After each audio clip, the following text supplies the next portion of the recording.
The day began like any other, yet the air around Claire felt strangely electric, as if the universe were holding its breath for her. At precisely 5:58 p.m., she sat inside the small glass-walled conference room on the 18th floor of Atlas Media Group, her notepad immaculate, her pen perfectly aligned, her posture calm even though her pulse was. The office around her glowed with the burnished gold of a sunset she could not appreciate. Her thoughts were somewhere else entirely, somewhere painful. Across from her sat Michael Carter, CEO, 33, unreadable as a locked vault. His crisp shirt sleeves were rolled only halfway, as if he had tried loosening up but couldn't commit to the idea. Claire had always admired that he didn't pretend to be someone he was, and yet she never quite understood who he truly was. He flipped through the proposal she and her team had crafted, his fingers moving with precise control. The soft swish of pages should have grounded her. Instead, the wedding invitation she had received that morning replayed like a cruel loop in her mind. Ethan, her ex, the man who once said she was too small for his dreams, too quiet, too safe. And Julia, her old roommate, the one who used to borrow her sweaters and her secrets and apparently her boyfriend. The invitation gleamed like a trophy in her mind, an announcement she never asked for. A beachfront resort, a designer ceremony, a celebration dripping with money and curated romance. She didn't want to go alone. She didn't want to go at all.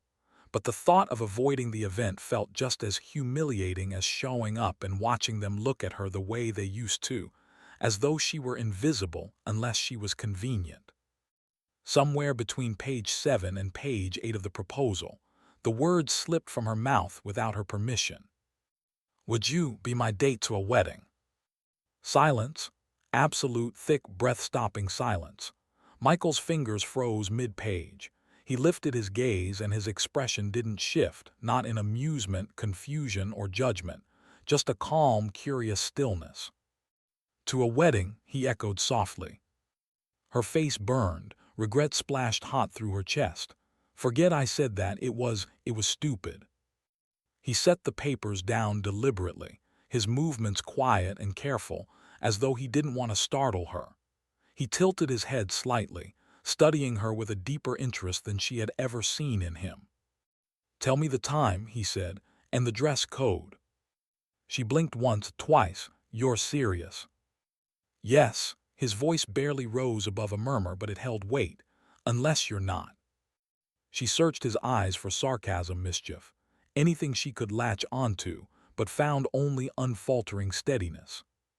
"It's next week," she whispered. "Evening event, formal." He nodded once. "Done." The meeting ended, but Claire felt unmoored, as though her entire world had tilted a few degrees to the left. She gathered her things with effort, her movements clumsy compared to his unshakable calm. At the door, she paused. She couldn't help it. "Why did you say yes?" He held her gaze, and for a moment the air thickened around them. His voice softened, quiet but impossibly sincere. "Because I know what it feels like to face the past alone." Her breath hitched. He said nothing else. He didn't need to. Those words burrowed deep, planting themselves somewhere she didn't know still needed warmth. As she walked away, she could feel his eyes on her, not possessive, not scrutinizing, just present.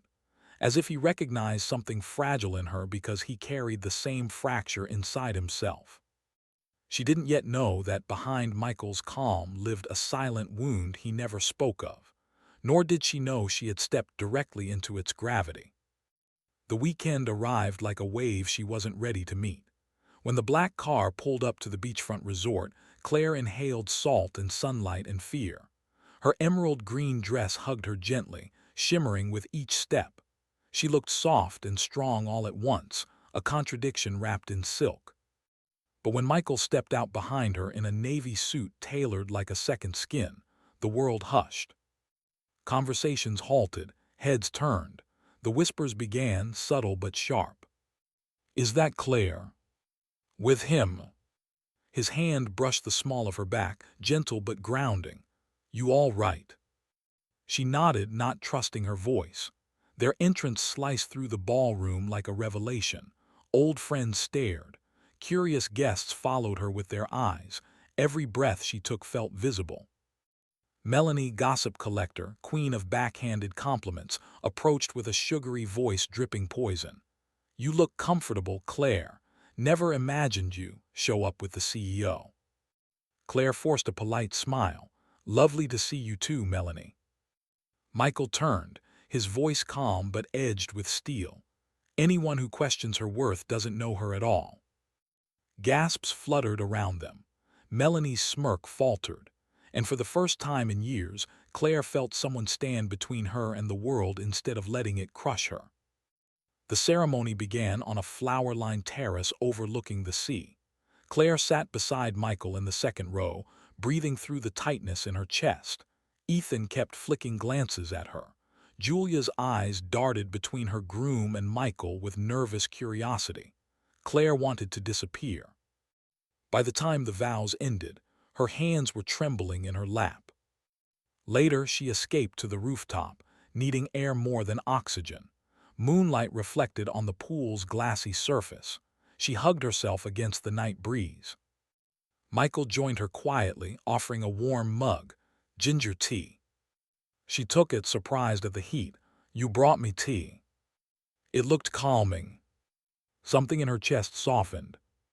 She stared into the distance. "I didn't come here to prove anything, but it's strange how fast people remind you of the box they put you in." Michael turned toward her fully, giving her the rare gift of his full attention. "Some people think ambition is loud. I don't. Some fires burn quietly, still dangerous, still powerful." She held his gaze, stunned at how easily he saw through her. Then, without a word, he draped his jacket over her shoulders. Warmth enveloped her, his warmth. She looked up. "Thank you." "For what?" he asked softly. "For treating me like a person, not a performance." His eyes softened in a way she'd never seen. "I didn't come here to impress anyone for you, Claire. I came because I recognized something in your eyes, something I know too well, the exhaustion of pretending." She swallowed hard. "And maybe," he continued, looking back at the sea, "maybe we both deserved one night where we didn't have to pretend." The night stretched between them, tender and still. For the first time in too long, Claire felt seen, not as a prop, not as an afterthought, but as someone whose quiet mattered. She didn't know this feeling had only just begun. The ceremony resumed in golden late afternoon light. Guests drifted toward their seats again as the ocean glittered behind the arch. Claire's heart hammered as she sat beside Michael once more. The groom kept looking at her. The bride kept looking at Michael, and the crowd kept watching both. She leaned slightly toward him. This was probably a terrible idea. His voice remained steady. "You're not the one who should be nervous." The MC bounced to the front, microphone in hand, and announced that guests were welcome to share blessings for the couple. Before Claire could protest, a group of old acquaintances nudged her forward. "Go on, Claire, say something unforgettable." Her stomach sank, her feet moved anyway. But before she reached the microphone, Michael stood. The shift in the air was immediate. People hushed. Even the ocean seemed to quiet. He walked forward, uninvited yet entirely in command, and spoke in a voice smoother than the tide.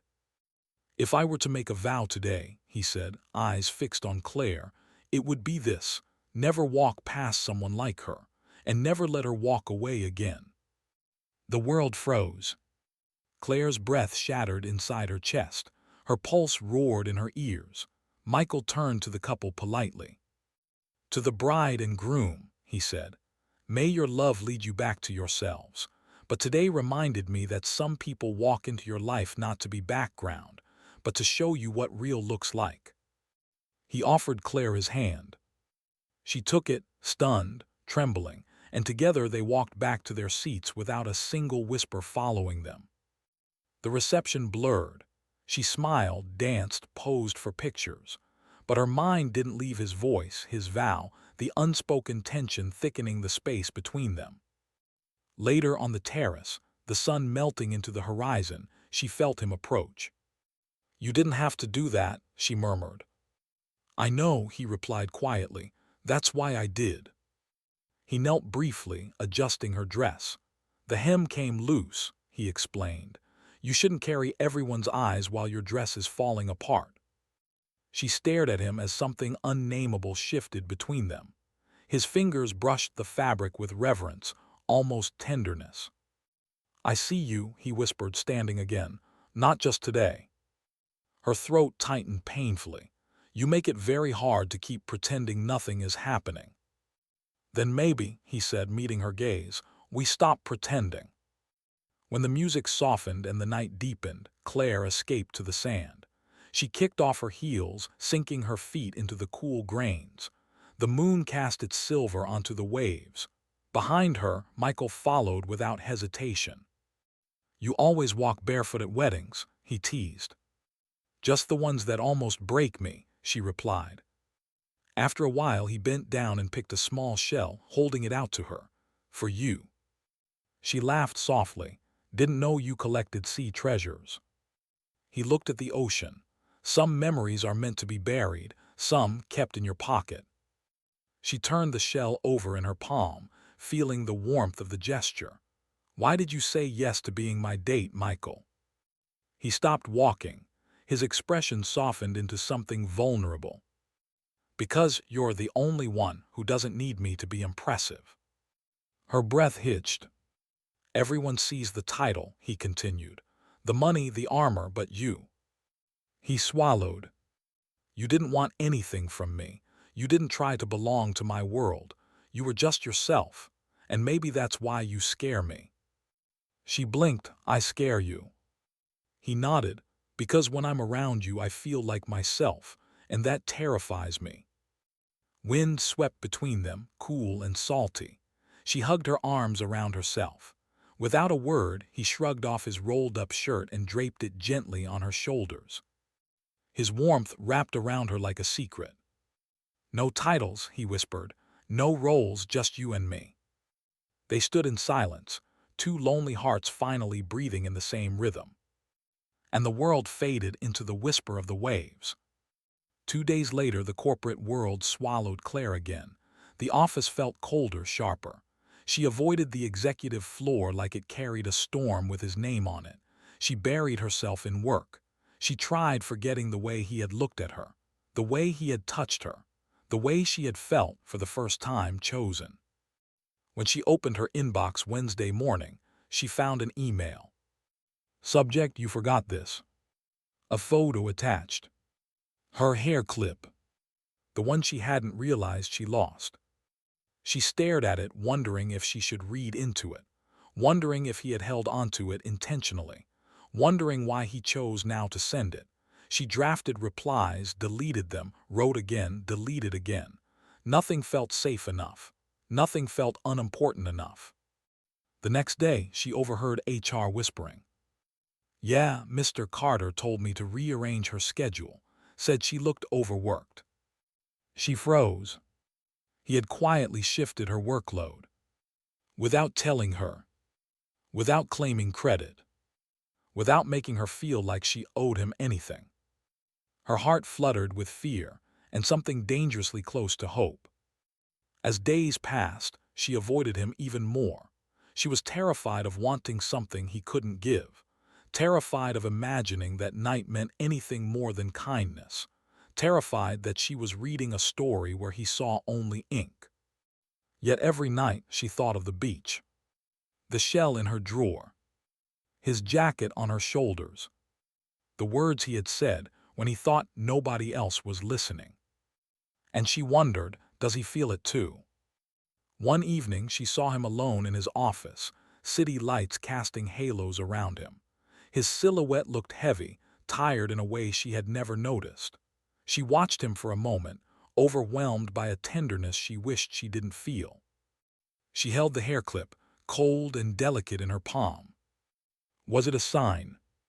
A message? A breadcrumb? A beginning? She didn't know.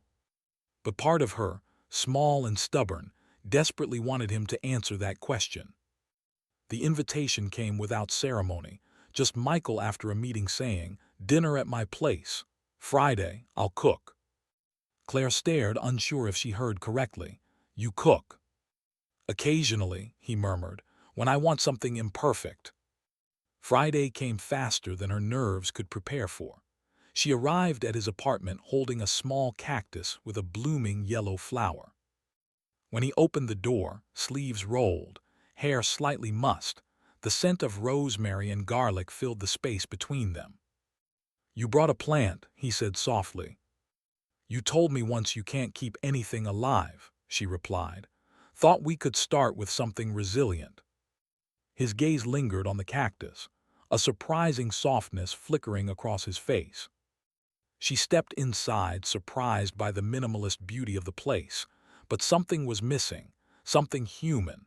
No photos, no memories, no evidence of anyone ever being part of his inner life.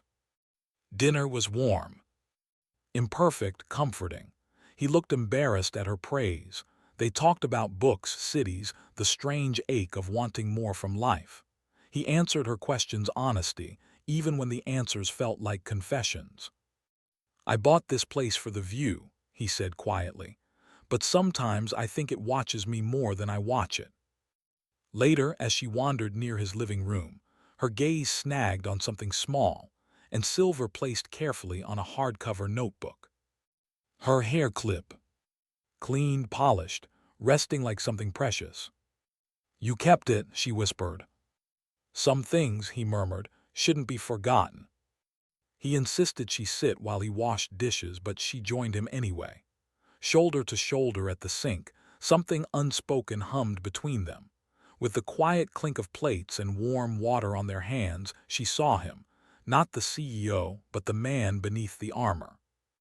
Without thinking, she paused mid-motion, simply watching him. He sensed it, he turned. For the first time, neither looked away. For the first time, silence didn't hide anything. "I never thought I'd feel comfortable in a place like this," she whispered. "Neither did I," he said. He lifted the cactus gently, turning it toward the light. "I'll try not to kill it." She smiled, and something between them loosened, softened, shifted. And in that small kitchen, a man who'd never let anyone close began to let her in. The gala came 2 weeks later. Claire wore black silk that shimmered like starlight. Michael wore a suit sharp enough to break hearts. But across the room stood a woman in a red dress touching his arm while speaking to executives. Camille, a high-profile investor, effortless, confident, a woman who belonged in his world. Something inside Claire cracked quietly. Not jealousy, just clarity. She slipped out before the night ended, letting the cool air steady her shaking breath. She ignored his messages. She tried to forget the kitchen light on his face, the way he said her name, the way he made spaces feel safe. She failed. At dusk, a knock on her apartment door pulled her from her spiraling. Michael stood there, no driver, no coat, just him and a slim leather notebook in his hand. "You left early," he said quietly. "You looked busy." He sighed softly. "Camille is helping fund a nonprofit I'm launching, that is all." He stepped closer. "But that's not why I'm here." He held out the notebook. She opened it. Her name appeared on nearly every page. Small, simple notes, observations, moments he noticed when she thought he didn't. She smiles at the janitors. She listens when others talk only to respond. She loves jasmine tea. She doesn't pretend to be fine, she endures. Page after page of quiet admiration. "I wrote about you," he said, voice thick, "because I wanted to remember who I am when I'm not pretending." Her breath trembled. "I've been performing for years, Claire, for everyone, but with you, I don't have to." Her defenses crumbled, slow and painful and inevitable. She took one step toward him, then another. Then she rested her head on his chest, heart thudding against the steady rhythm of his. He exhaled shakily, arms wrapping around her with a tenderness that felt like a promise. No fireworks, no declarations, just truth. 1 year later, sunlight filtered through tall windows of the brick loft that now held their shared dream, a creative incubator they built together. A place full of hope, bright minds, and the scent of fresh coffee. Claire walked through the space with quiet confidence, her hair tied back loosely, her smile warm and sure, no longer underestimated, no longer quiet by necessity, just herself, seen, valued, loved. Michael stood near the window, listening to a pitch, but his attention flickered when a small voice rang out. Uncle Michael. Anna, Claire's niece, ran into the room, shoelaces undone. Michael knelt without hesitation, tying them with gentle precision. Claire watched from across the room, her heart full. Later, during the workshop closing, Michael stood at the front. Instead of reaching for the mic, he turned to Claire. I was going to save this, he said, but I think this is the right moment. He stepped closer and pulled a delicate object from his pocket. A gold origami crane, folded with careful hands. This, he murmured, is made from the resignation letter I never sent. Claire blinked, stunned. I stepped down as CEO, he continued softly, not because power tired me, but because I wanted to build something different, something real with you. He lifted the crane now attached to a fine gold chain. I don't want to prove myself to anyone anymore, only to you. Her breath caught. Will you marry me, Claire? The world stilled. She nodded, unable to contain the tears or the smile breaking through them. No dramatic speeches. Just yes. Yes to him. Yes to herself. Yes to the love that healed them both quietly, gently, completely. Applause swelled, Anna squealed, the team cheered, and in that warm, sunlit space, Claire and Michael held each other finally home.